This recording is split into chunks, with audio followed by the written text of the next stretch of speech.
There was a House resolution condemning the horrors of socialism that passed yesterday, and you would think this would be a unanimous type of resolution, but there were 86 Democrats voting no, and there were another 14 who voted present. This is shocking. And who knows the reason behind it all? We do want to dig into that a little bit further. There is some polling that would indicate that upwards of 50%, I've actually seen some polling that says a little bit more than 50% of millennials and Generation Z have a somewhat or very unfavorable view of capitalism. But we know from history that socialism is an ideology that demands a concentration of power that inevitably leads to communist regimes, to totalitarian rule, to brutal dictatorships. And so at the end of the day, you wonder, how could anyone support this?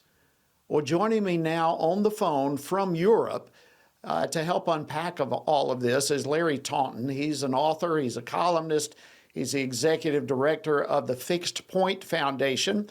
He is a student of Soviet history and certainly can offer a perspective on how that compares with the events of current day that we have here in the United States. So, Larry, welcome back to Washington Watch. We appreciate you joining us.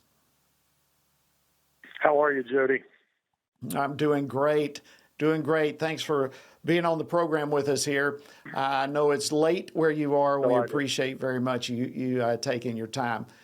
All right, we've got 100 Democrats who either wouldn't or somehow couldn't bring themselves to cast a vote condemning the horrors of socialism. Is that the real story here?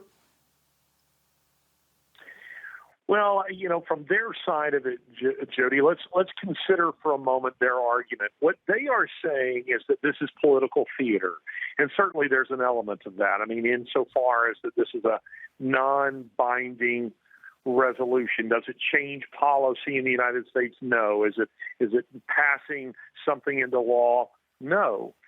But a resolution like this is a good opportunity to get everyone on record stating their view on the subject of socialism. And socialism isn't defined in this resolution, which is somewhat problematic. It gives some loose, definition to the consequences of socialism.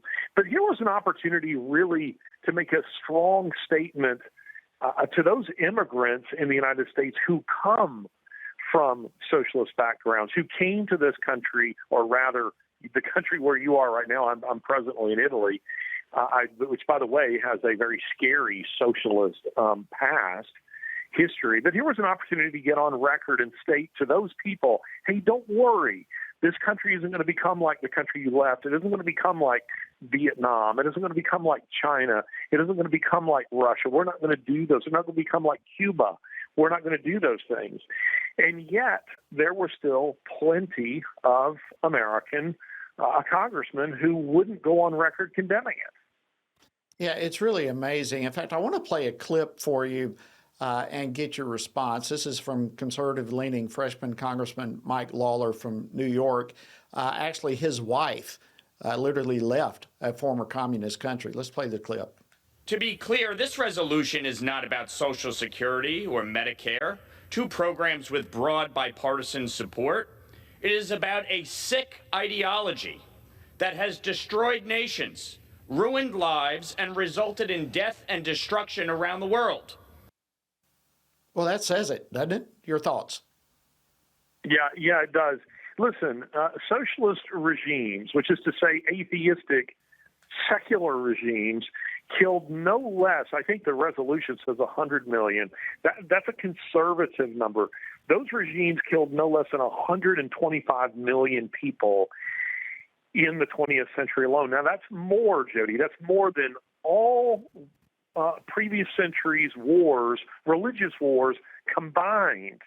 So this is the danger of this ideology. It's always an attempt to create a utopia on earth, and the danger of the ideology, Jody, is because it sees human beings not as having intrinsic value. Rather, it sees them as really just the raw material, the brick and mortar for building the socialist utopia. Larry, we've only got a little over a minute left, and I guess to some extent they could also argue that they're following the polls. That some polls are showing some millennials and Gen X generation are leaning towards socialism, and Yes. I mean, certainly some And of they these are. folks, yeah, they are.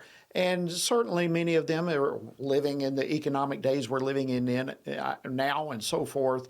But what are they missing? There's so much more involved here than this. Again, we've just got about 30 seconds.